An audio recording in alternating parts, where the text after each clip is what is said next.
ETF index mutual funds నేర్చుకుని stock మార్కెట్లో రాణించాలనుకుంటున్నారా? వెంటనే ఈ నెంబర్కి కాల్ చేయండి. హాయ్ హలో నమస్తే, welcome back to Suman TV. ప్రస్తుతం మనతో పాటు ఉన్నారు ప్రొఫెసర్ కామేశ్వరి గారు. నమస్తే మ్యామ్. నమస్తే నవీన గారు. మ్యామ్, కథలు అసలు పిల్లలు చాలా అంటే స్లీపింగ్ టైంలో కథ చెప్తేనే పడుకునే వాళ్ళు అంతకుముందు. ఇప్పుడు ఎక్కడ మేడం, ఇప్పుడు కథలు ఎవ్వరు చెప్పడం లేదు, వినే ఓపిక పిల్లలకి కూడా లేదు. కథ అనేటప్పటికి పారిపోతున్నారు. అయినా సరే కొన్ని కథలు మాత్రం కొంచెం ఇంట్రెస్టింగ్గా అనిపిస్తాయి. కొన్ని కథలు అంటే ఫ్రెండ్స్కి సంబంధించిన కథలు ఉంటాయి, కొంచెం ఏంటంటే శత్రుత్వానికి సంబంధించిన కథలు ఉంటాయి, డిఫరెంట్ యాంగిల్స్లో కథలు ఉంటాయి. మరి ఈ రోజు మాకు ఒక మంచి ఫ్రెండ్షిప్ సంబంధించిన కథ చెప్తారని అనుకుంటున్నాను నేను. మరి ఇంకా చెప్తున్నారు ఫ్రెండ్షిప్, ఎలాంటి వాళ్ళతో ఫ్రెండ్షిప్ చెయ్యాలి అనేది మనం నేర్పించాలి పిల్లలకి. దానికి మనం డైరెక్ట్గా ఇప్పుడు ఎంతమందో ఉంటారు పిల్లలు, రకరకాల పిల్లలు. నువ్వు వీడితో ఫ్రెండ్షిప్ చేయొద్దు, వీళ్ళతో ఉండొద్దు, వీళ్ళతోనే ఆడుకోవాలి, వాడితో ఎందుకు వెళ్తున్నావు, ఈ అమ్మాయితో ఎందుకు వెళ్తున్నావు, ఇలా చెప్పామనుకో పిల్లలకి నచ్చదు. అంతే కదా, పిల్లలకే కాదు మనకు కూడా నచ్చదు. నువ్వెవరు నాకు చెప్పడానికి, నా ఇష్టం నా ఫ్రెండ్షిప్ అంటాం. కానీ పెద్దవాళ్ళు గమనిస్తుంటారు, అరే వీడి ప్రవర్తన సరిగ్గా లేదు, అయ్యో వీడితో వెళ్తున్నాడే, వీడితో వెళ్తే వీడికే లక్షణాలు వస్తాయో, ఏం నేర్చుకుంటాడో అని చాలా భయపడుతుంటాం. కానీ డైరెక్ట్గా చెప్పలేని పరిస్థితి. చెప్తే పిల్లలు మంచిగా రిసీవ్ చేసుకోరు, దాన్ని పాజిటివ్గా రిసీవ్ చేసుకోరు. కాబట్టి మనం ఏదో ఒక ప్లాన్ చేయాలి, అంటే ఇండైరెక్ట్గా చెప్పాలి పిల్లలకి.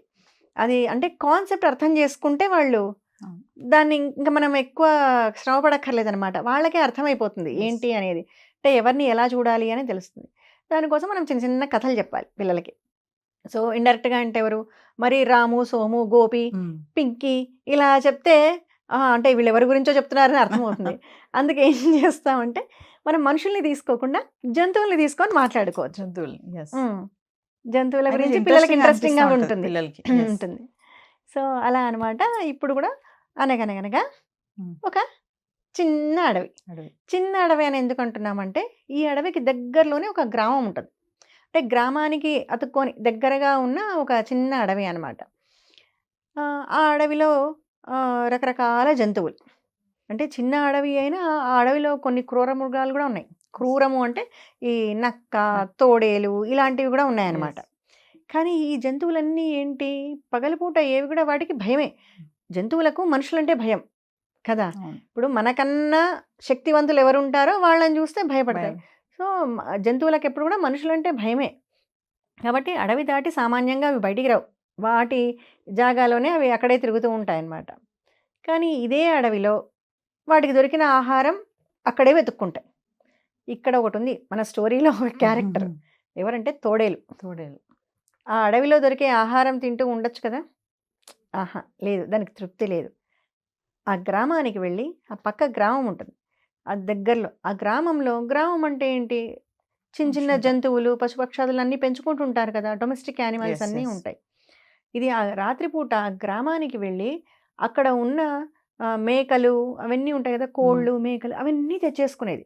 అంటే తనకి ఎంత అవసరమో అంత ఫుడ్ తను సంపాదించుకోవాలి. లేదు, ఎవరికీ తెలియకుండా రాత్రిపూట వెళ్ళి అక్కడ ఉన్న ఇళ్లలో సాక్కునే వాటి మీద పడి వాళ్ళు నిద్రపోతుంటారు. రాత్రి సమయంలో వెళ్ళి అవన్నీ గుంజుకొచ్చేసేది, మెడబట్టేసి ముందు చంపేసేది, వాడిని అడవిలోకి తెచ్చి పెట్టుకొని నిదానంగా ఇక్కడ తినేదనమాట. అంటే అవసరాన్ని మించిన హంటింగ్ ఒక రకంగా. అది పైగా నియమాలు ఉంటాయి. అడవి అంటే అడవిలో జంతువులకు కూడా నియమాలు ఉంటాయి. ఎక్కడ హంటింగ్కి వెళ్ళాలి, తను వేటకు ఎక్కడ వెళ్ళాలి, ఎక్కడ సంపాదించుకోవాలి ఆహారం అని. ఆ నియమం తప్పి ఇది గ్రామంలోకి పోతూ ఉంటుంది. ఇది రోజు ఈ తోడేలు ఇలా వెళ్ళడము, ఆహారం తెచ్చుకోవడం, తినటం, ఇదంతా ఒకటి గమనిస్తూ ఉంటుంది. ఎవరు, ఒక కోతి. చెట్టు మీద ఒక కోతి ఉంటుంది. ఇది రోజు చూస్తూ ఉంటుంది, ఇది బాగా ఆహారం తెచ్చుకోవడం. ఇంకా కోతి అంటేనే కొన్ని చేష్టలు ఉంటాయి కదా, మెల్లగా దాంతో ఫ్రెండ్షిప్ స్టార్ట్ చేస్తుంది. ఏంటి నువ్వు భలే తెచ్చుకుంటున్నావు, నీకు రోజు ఇంత ఆహారం ఎక్కడ దొరుకుతోంది అని అనేసరికి దీనికి తోడేలు కాస్త గర్వం వస్తుంది. నన్ను ఎవరో అబ్జర్వ్ చేస్తున్నారు, అంటే ఇదేదో నా పెద్ద ఘనత, కీర్తి అనుకొని, నీకు తెలుసా అసలు ఈ పక్క గ్రామంలోకి నేను వెళ్ళానంటే చాలు అందరూ నన్ను చూస్తే భయపడతారు, నాకు ఎంత ఆహారం కావాలంటే నేను అంత ఆహారం తెచ్చేసుకుంటాను అని ఇంకా తన గొప్పలు చెప్పుకుంటూ ఉంటుంది అనమాట.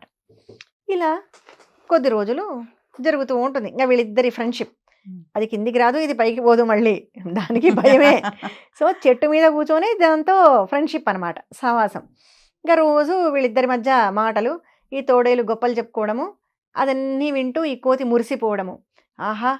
ఎంత గొప్ప వ్యక్తి ఈ తోడేలు, దీనికి ఇంత గ్రేట్‌నెస్ ఉంది. ఇలాంటి దాంతో నాకు స్నేహమైంది అని ఇంకా తను సంబరపడిపోతూ ఉంటుంది. ఇలా కొద్ది రోజులు గడుస్తూ ఉంటుంది.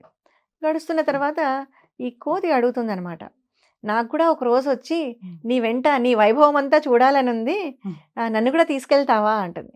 ఈ తోడేలు కూడా ఆహా! బాగుంది కదా, నా గ్రేట్‌నెస్ చూస్తుంది తను కూడా, నేను ఎలా హంట్ చేస్తానో, ఎలా వేటాడి ఆ జంతువులను పట్టుకొస్తానో అప్పుడు నా కీర్తి ఇంకా పెరుగుతుంది, దీని ద్వారా ఇంకా మొత్తం వ్యాప్తి కూడా చెందుతుంది అని చెప్పి, సరే రేపు మన ఇద్దరం కలిసి వెళ్దాము అంట. రాత్రి అవుతుంది. రాత్రి అవుతూనే ఈ తోడేలు పిలుస్తుంది. అది చెట్టు మీద నుంచి దిగొచ్చి ఇద్దరు మాట్లాడుకుంటూ, ఇంకా గర్వంతో పొంగిపోతూ ఉంటుంది మన తోడేలు. ఇద్దరు వెళ్తారు. వెళ్ళేసరికి ఇదేమైంది, ఇప్పుడు కొంత టైం గ్యాప్ వచ్చింది కదా, కొద్ది రోజుల నుంచి ఇది క్రమంగా ఇదే పని చేస్తుంది. ఈ కోతి పొగడ్డము, ఇది రోజు గ్రామంలోకి వెళ్ళడం. ఇలా చేస్తూ ఉండేసరికి ఆ గ్రామంలో కుర్రాళ్ళందరూ కూడా కలిసి ప్రతిరోజు మన గ్రామంలో మిస్ అవుతున్నాయి. ఇది ఎవరో చేస్తున్నారు కాబట్టి మనం అందరూ కాపలా కాసి ఆ దొంగను ఎవరినో పట్టుకోవాలి అని ఆ రోజే కరెక్ట్గా ఊర్లో కుర్రాళ్ళందరూ అలర్ట్ అయిపోయి కర్రలు, రకరకాల ఆయుధాలు అన్నీ పట్టుకొని రెడీగా ఉంటారనమాట. అంతా వాళ్ళ గుడిసెల వెనకాల దాక్కుని ఉంటారు. ఈ తోడేలు వస్తుంది. చూడగానే అమ్మో, ఈ తోడేలా అయితే రోజు మన జంతువులన్నిటినీ, మేకలను, కోళ్లను తీసుకెళ్ళిపోతోంది, ఈరోజు దీని పని పట్టాల్సిందే. ఇంకా దీని గొప్పతనం చూడాలి కదా, కోతి కూడా దీని పక్కకు వస్తుంది అనమాట. చూసేసరికి వీళ్ళు ఆ తోడేళ్ళను చావగొడతారు. తోడేళ్ళను కొట్టడమే కాకుండా పక్కన కోతి ఉంటే, ఓ నువ్వు కూడా ఉన్నావా, మీరిద్దరూ కలిసి చేస్తున్నారా ఈ పని అని ఆ కోతిని కూడా బాగా కొడతారు కర్రలు తీసుకొని. అది కుయ్యో మర్రో, నాకేం సంబంధం లేదురా బాబు, నేను జస్ట్ చూడడానికి వచ్చానంతే, నాకేం సంబంధం లేదు, అది ఏం మొత్తుకున్నా అక్కడ ఎవరు వినిపించుకునే వాళ్ళు కూడా వచ్చింది కాబట్టి అంతే అని బాగా కొడతారు. బాగా దెబ్బలు తగిలి నడుము విరిగి అమ్మ అబ్బా అని ఏడ్చుకుంటూ అడవిలోకి వెళ్తుంది అనమాట.